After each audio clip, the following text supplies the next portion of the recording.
What's up guys? Today we're going to be checking out the MadVR Envy Extreme video processor.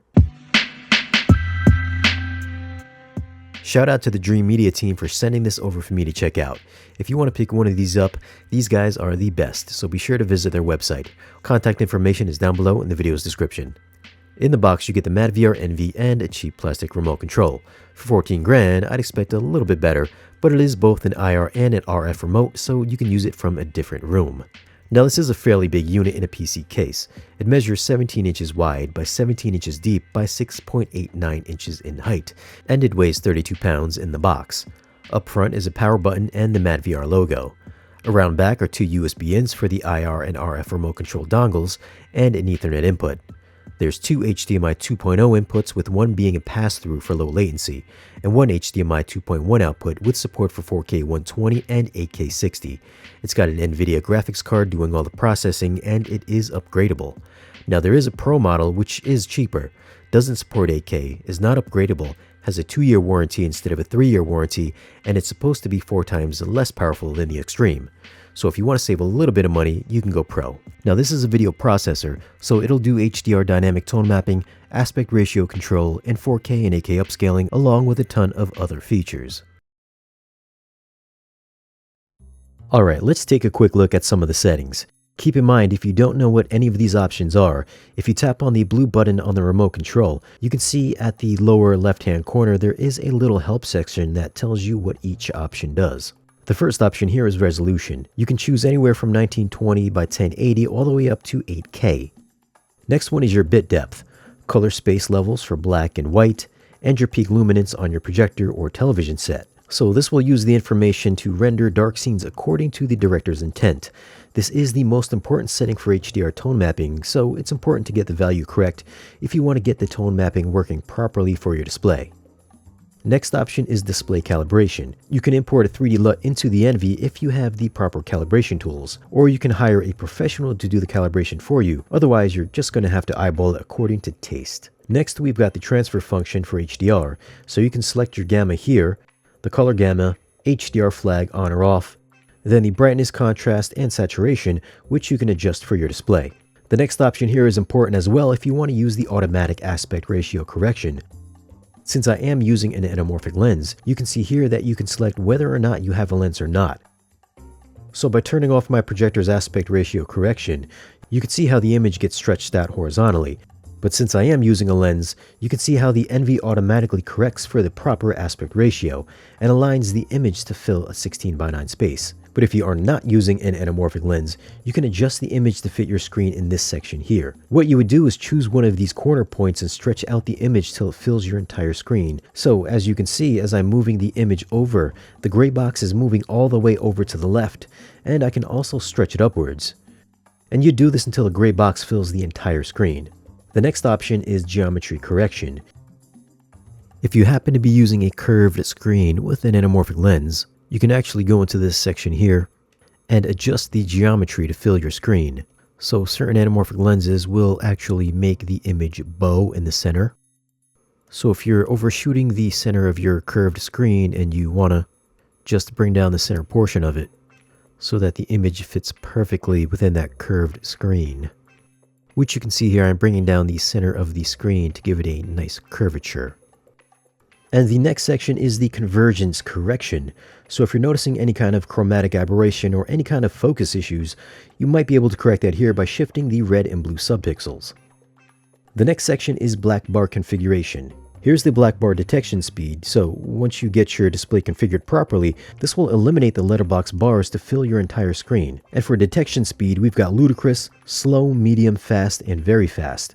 Obviously, you want this on ludicrous so it can react faster for those aspect ratio changes to eliminate those black bars. And you can do some fine tuning with the rest of these options. The next option is custom zoom configuration, which we'll come back and take a look at a little bit later. Next section is HDMI configuration. Here you can change the HDMI EDID and the lip sync correction. Next section is remote control configuration, which you can assign certain functions to certain buttons on the remote control. The menu configuration, the settings management, power and cooling configuration, and the firmware update configuration screen. Now the next section is the HDR settings. This is where you can turn on and off the HDR tone mapping. So we've got a few different looks here. We've got natural, balanced, punchy, vivid, and then previous builds. So here you can see that this is on vivid, previous builds, natural, balanced, and then punchy. For me, I find that natural looks the best. You can adjust the brightness preference here, adjust the speed of how fast the tone mapping reacts. The next option is highlight recovery.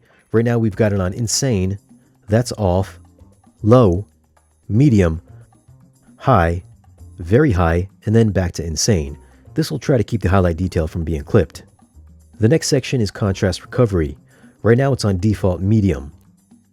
This is on high, off, and then back to medium. For shadow recovery, we've got this on low, medium, high, very high, and then insane, and then back to off. And then if we switch back from insane to off, you should be able to see how the image changes very slightly. This is a pretty bright image, so there's not too much going on in the shadows. And then color tweaks for fire. Mapping sometimes turns bright yellow pixels white, which makes fire look unnatural. The recommended value is balanced. Next section is the interlacing and motion. You've got a few different options here, but none of them will do frame interpolations. Although I do hear that frame interpolation for the soap opera effect or smoother motion will be coming in a future firmware update. Next, we've got artifact removal, so you can adjust banding artifacts, ringing artifacts, noise, grain. You can soften edges and then crop the edges. Next section is upscaling and sharpening.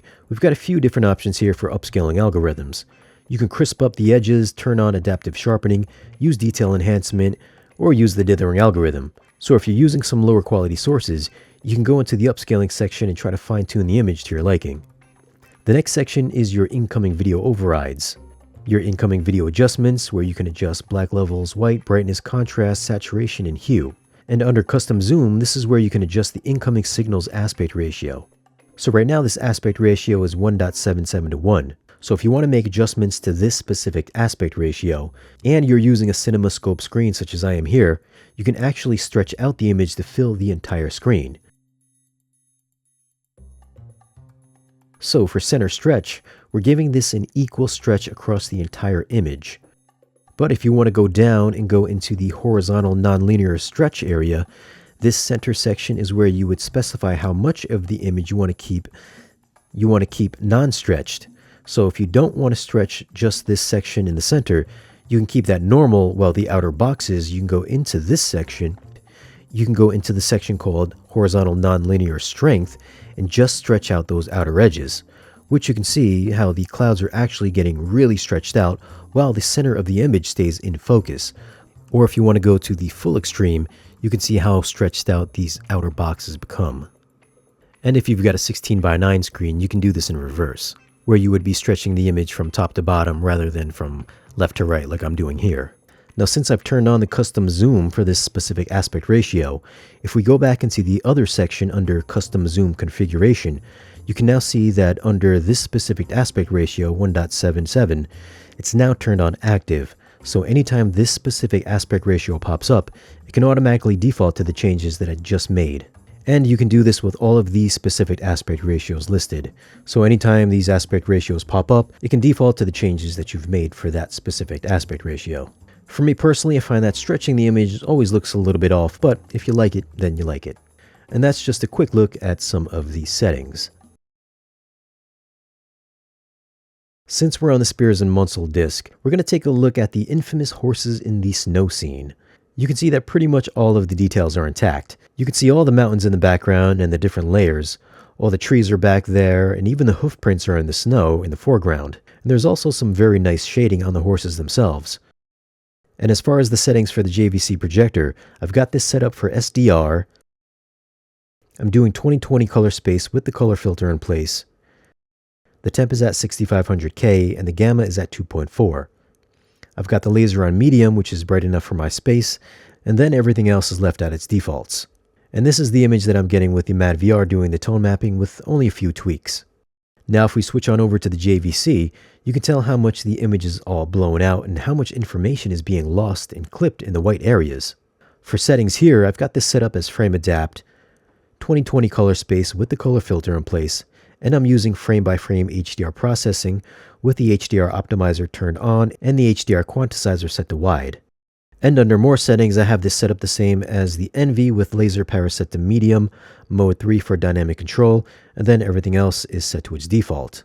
Now if I want to kind of get this to match the Envy's output, I can bring the brightness all the way down just a bit and try to recover some of that extra highlight detail, but that actually doesn't change too much at all. So with this demo, it looks like the Envy is doing wonders compared to the JVC. Now keep in mind that this was with the 4000 nit demo, and as comparison, this is also a 2000 nit demo, and you can see how much more shadow detail and highlight detail is still intact with just a couple of adjustments under the HDR settings on the Envy. This next shot is from Transformers: The Age of Extinction. The first shot is with the Envy, and the second shot is with the JVC doing the tone mapping. It might be a little difficult to see the difference alone, but with a side-by-side, we can see how much more highlight detail is here in the highlighted areas. There's several gradational tones on the Envy while still being as bright as the JVC, whereas the JVC blows out the entire area. There's more ripples in the water here, while the JVC looks like it's one big patch of white. The smoke in this area looks more layered, while on the JVC, part of it looks like it's missing. Bumblebee's shoulder appears to have more texture on the Envy, while it looks more scrubbed out on the JVC. This next shot is from No Time to Die. First one is of the MadVR, which looks great, and this second one is of the JVC, which also looks great.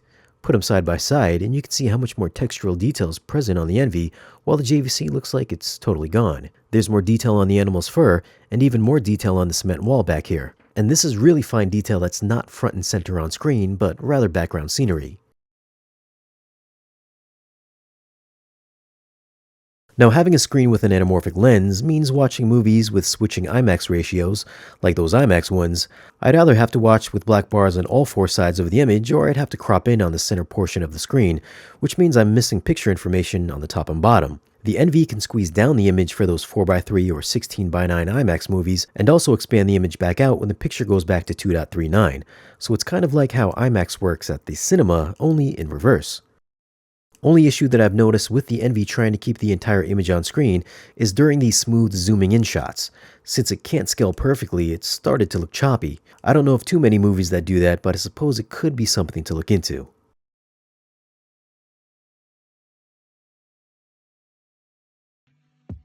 At the time of this video, the MadVR Envy Extreme is selling for $13,500, and the Pro version is selling for $8,000. Yes, the Pro and the Extreme are both extremely expensive. There's no doubt about that. You're probably not going to pick one of these up if you've got a budget projector or a 55-inch television set. If you've got a high-end projector like a Barco, JVC, or Sony, then this is going to make more sense. I don't know if there's an actual percentage on the amount of difference this device makes, but for me, I'd say the picture quality on the JVC NZ8 is about 15 to 20% better. It's enough to really make me consider picking one of these up. I know I only showed a couple of comparison pics, but the difference is in those demos you can apply to everything you're going to put through the Envy. Now, at least on the JVC, there's so much picture information being lost due to its tone mapping, and as good as JVC's frame-by-frame tone mapping is, I just wasn't getting the full potential out of the projector no matter how much I tweaked the settings, and my projector is professionally calibrated. Keep in mind, nobody calibrated the Envy in my setup. It's surprisingly very user-friendly, enough so that you can make a few adjustments and immediately see a difference. Of course, not everything is perfect. I did have some issues with lip sync delay, which I was able to fix in my processor, and I also noticed that while making some adjustments like rapidly changing the levels, you could sometimes cause the Envy to freeze up for a few seconds and not respond to any button presses, which is probably a memory issue since it's doing so much processing. And since this is a Windows PC, I did get the blue screen of death more than a couple times. Now, to be fair, I only ran across these issues the first few times trying to get everything all set up. Once everything was all set up and working how I liked, I didn't have to touch the Envy anymore and everything did work a lot smoother. With all that said, the Envy is a fantastic piece of kit. It's definitely not for everyone, especially at this price point, but if you've got a high-end capable video setup and want to get the absolute most out of it, and you've got the spare change, the MadVR Envy will definitely get you to video nirvana. Oh, and the whole aspect ratio changing on the fly might be the best feature for those annoying IMAX movies. So what are your thoughts on the MadVR processors? Have you ever seen one or tried one? And if so, what'd you think of the performance? Leave your comments down below and let me know. Now, if you guys are interested in grabbing one of these Envies, you can pick one up from Dream Media. I'll leave my contact information down below in the video's description if you want to get some more information. As always, guys, thanks for watching. Be sure to like the video if you found it useful and subscribe if you haven't already. And I'll see you again in the next video.